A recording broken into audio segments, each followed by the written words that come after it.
warahmatullahi wabarakatuh. Shalom. Baik, kami dari kelompok 1, kami akan menjelaskan hasil kerja kelompok kami tentang panca indera. Saya atas nama Jadian 10 dan teman saya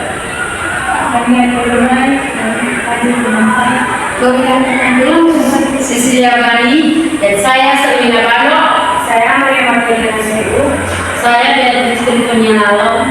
Saya Alian Bani. Karena di sini Ibu akan menjelaskan tentang pengertian panca indera.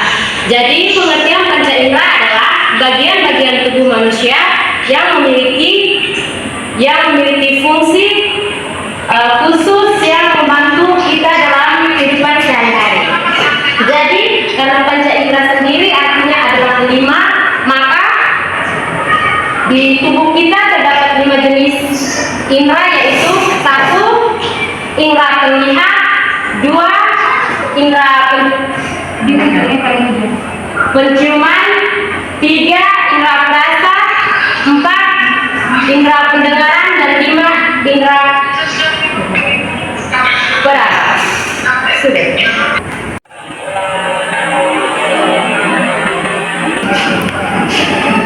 Oke, jadi baik anak-anak, di sini aku akan menjelaskan tentang alat indera penglihat, yaitu mata. Setiap alat indera menerima rangsangan informasi yang berbeda-beda antara satu dengan yang lainnya. Mata menerima rangsangan cahaya, telinga menerima rangsangan bunyi, hidung menerima rangsangan bau, lidah menerima rangsangan rasa, kulit menerima rangsangan suhu dan tekstur. Dari sini fungsi mata yaitu untuk melihat apa yang ada di lingkungan sekitar kita. Contohnya, ketika kita membaca buku, kita melihat buku dengan indera penglihatan kita. Dengan indera penglihatan kita dapat mengenali sesuatu dengan cepat saat menangkap cahaya dan warna. Mata akan mengirimkannya ke otak untuk ditafsirkan. Di dalam mata ada beberapa bagian sebagai proses penglihatan. Terima kasih.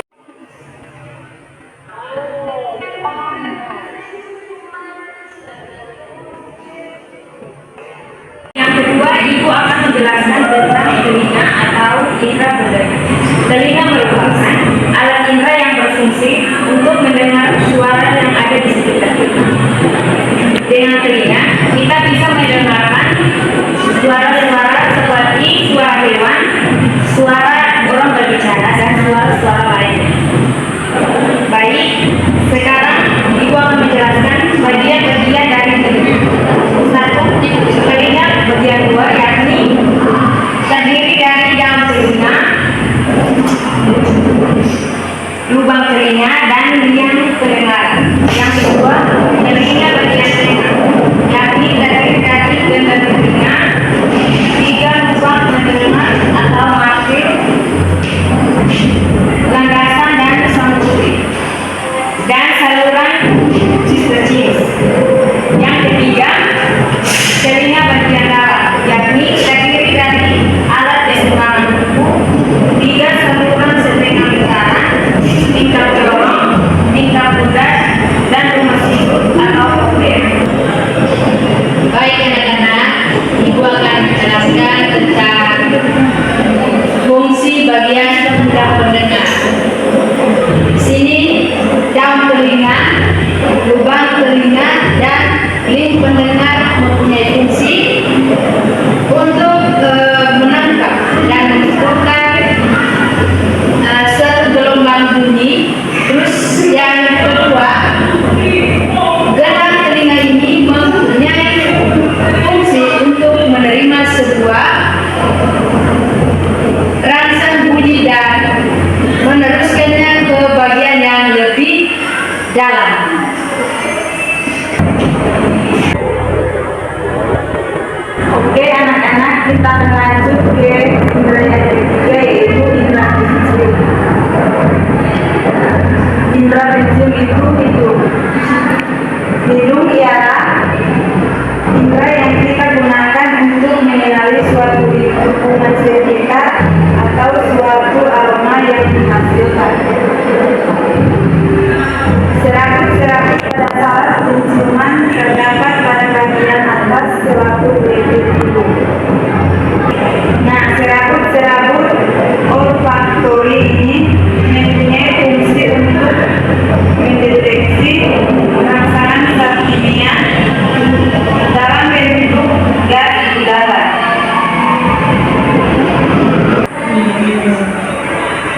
Baik anak-anak, di sini saya akan menjelaskan sedikit bagian-bagian hidung.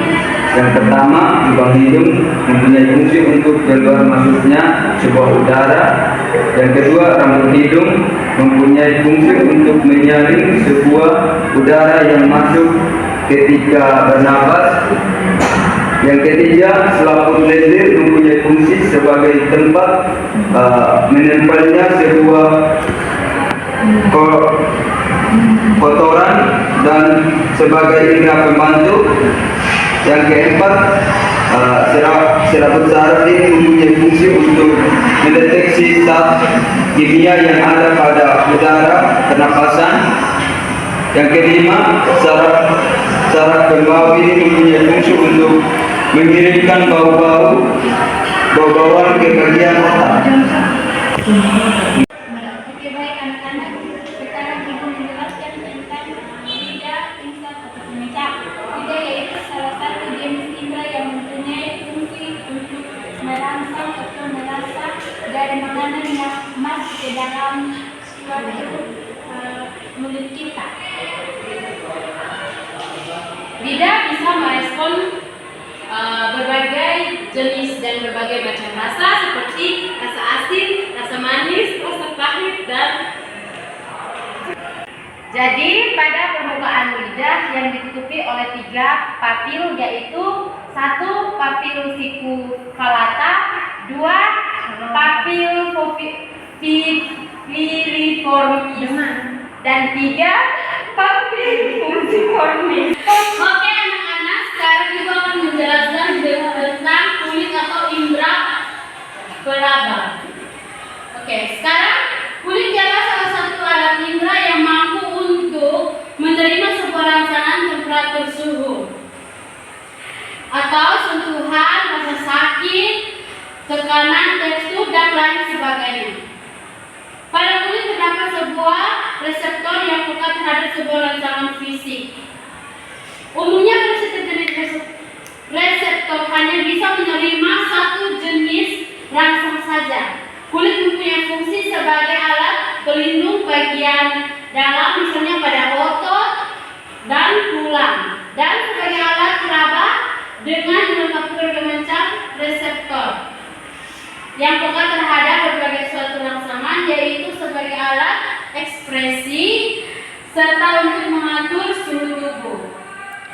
Ada beberapa bagian-bagian kulit dan fungsinya. Yang pertama adalah kulit ari. Kulit ari ini berfungsi untuk mencegah masuknya sebuah bibit penyakit dan untuk mencegah penguapan air dari dalam tubuh. Dan yang kedua adalah kelenjar keringat. Kelenjar keringat ini dia berfungsi untuk menghasilkan suatu keringat. Dan yang berikut adalah lapisan lemak. Lapisan lemak ini berfungsi untuk menghangatkan suatu tubuh. Yang berikut adalah otot penggerak rambut. Itu dia berfungsi untuk mengatur sebuah gerakan pada rambut. Yang berikut, yang terakhir adalah pembuluh darah. Pembuluh darah ini berfungsi untuk mengalirkan darah ke seluruh permukaan tubuh. Sekian dari Ibu. Dari kelompok kami sekian dan terima kasih. Assalamualaikum warahmatullahi wabarakatuh. Salam, sampai ketemu di minggu ke depan. Dadah.